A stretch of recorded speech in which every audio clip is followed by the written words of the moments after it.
திருமண தடைகள்ன்றது கண்டிப்பா விலகக்கூடிய ஒரு நேரம் தான். ஏன்னா அந்த 7ஆம் இடத்துல இருக்கக்கூடிய அந்த செவ்வாய் அந்த 7ஆம் பார்வையாக சமசப்தமாக உங்களுடைய ராசியவே பார்க்கறதுனால கண்டிப்பா திருமண முயற்சிகள்ல சக்சஸ் கிடைக்கக்கூடிய ஒரு நேரமாக தான் இருக்கும். 7.5 சனி இப்போ பாத சனியா போயிட்டார், குடும்பஸ்தானத்துக்கு போயிட்டார். அதனால கொஞ்சம் அந்த குடும்ப வாழ்க்கையில வெறுப்புன்றது இந்த ராசி என்பர்களுக்கு அதிகப்படியாக இருக்கும். இதெல்லாம் பாத்தீங்கன்னா பாசிங் கிளவுட்ஸ் மாதிரி மேகங்கள் போய்கிட்டே தான் இருக்கும், அதை நம்ம கடந்து செல்லிக்கிட்டே தான் இருக்கணும். இதுக்காக நம்ம உட்காந்து மூட் அவுட் ஆகுறதோ இல்ல நம்மளுக்கு இதனால எதுவுமே செய்ய முடியாம இருக்குமோ அப்படின்லாம் நினைக்கிறதோ தவறான விஷயங்கள். எதையாவது நம்ம தவறா செஞ்சிடுவோமோ, நம்மளுடைய தன்மானத்திற்கு பங்கம் வந்துருமோ அப்படின்னு நினைச்சு மனதை போட்டு அதிகப்படியாக குழப்பிக்கிட்டே இருக்கிறீங்க. ரொம்ப கவலைப்படாதீங்க. உங்களுடைய சில விஷயங்கள் ஆட்டோமேட்டிக்காக நல்ல ஒரு முடிவுக்கு வரக்கூடிய ஒரு தருணமாக தான் இந்த 60 நாட்கள் நடக்க போகுது. மேக்சிமம் பாத்தீங்கன்னா இன்னும் 1 வருஷத்துக்குமே யோசிக்க கூடாது. ஏன்னா உங்களுடைய ராசியிலேயே அந்த ராகு பகவான் இருக்கிறதுனால அந்த குழப்பமான சூழ்நிலை இருக்கத்தான் செய்யும்.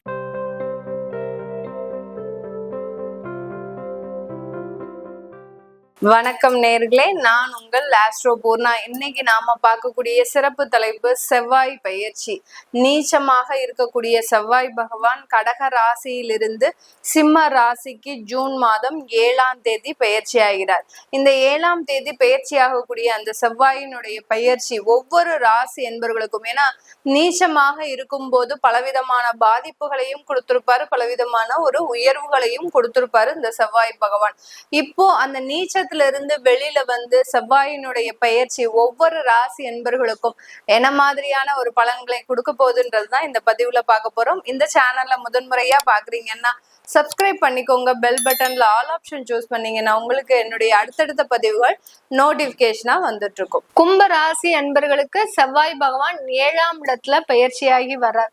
நல்ல ஒரு ஸ்தானம் தான். கொஞ்சம் செவ்வாய் தோஷம் டெம்பரவரியா இருக்கக்கூடிய ஒரு நேரம்.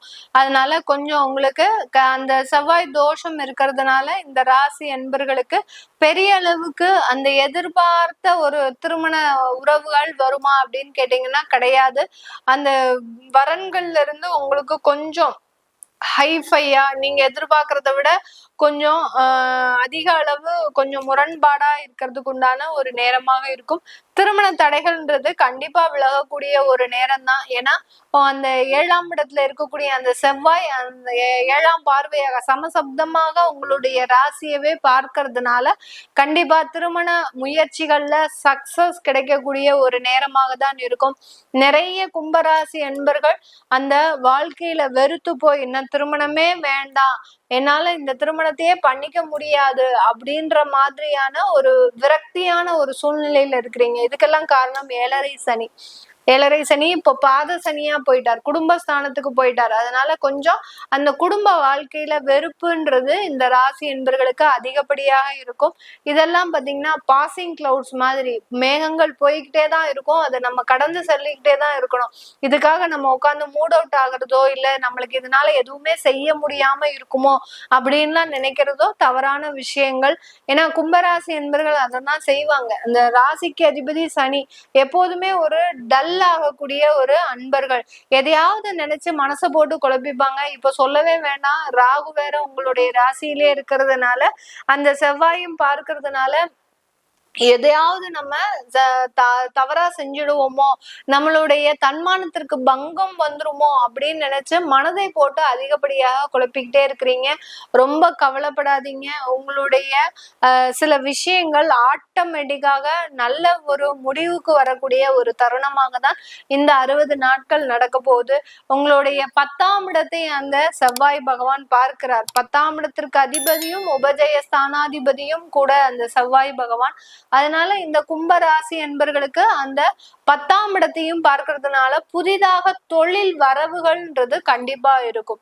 இதனால் வரைக்கும் ஒரு வேலைக்கு போயிட்டு இருந்த இந்த கும்பராசி என்பர்கள் இந்த 7.5 சனி நம்மளை ஒரு பாடுபடுத்தாம விடாது போல இருக்கு, நம்ம இனிமே வேலைக்கே போக வேண்டாம், ஒரு புதிதாக தொழில் தொடங்குவோம் அப்படின்னு நினைச்சு சில தொழில்கள்லாம் முயற்சி செய்யக்கூடிய ஒரு நேரம். அதெல்லாம் உங்களுக்கு ரொம்ப எளிதாக மிக விரைவாக கிடைக்கக்கூடிய ஒரு தருணமாகவும் இருக்கும் இந்த கும்பராசி என்பர்களுக்கு.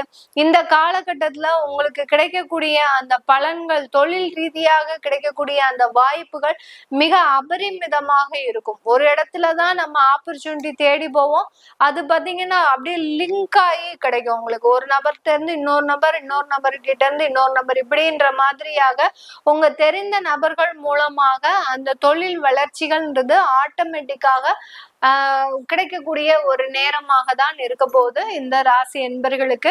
பார்ட்னர்ஷிப் தொழில் பெரிய அளவுக்கு இந்த காலகட்டம் முரண்பாடு ஆகிறதுக்கு உண்டான ஒரு நேரம். ஏற்கனவே பார்ட்னர்ஷிப் தொழில் செஞ்சிட்டு இருக்கிறீங்க அப்படின்னா அந்த தொழில்ல சில பின்னடைவுகள், சில ஏமாற்றங்கள், தேவையில்லாத கருத்து வேறுபாடுகள், ஒருத்தருக்கு ஒருத்தர் கோவப்பட்டு அந்த தொழில இருந்து விலகக்கூடிய ஒரு நேரமாகவும் இருக்கும்.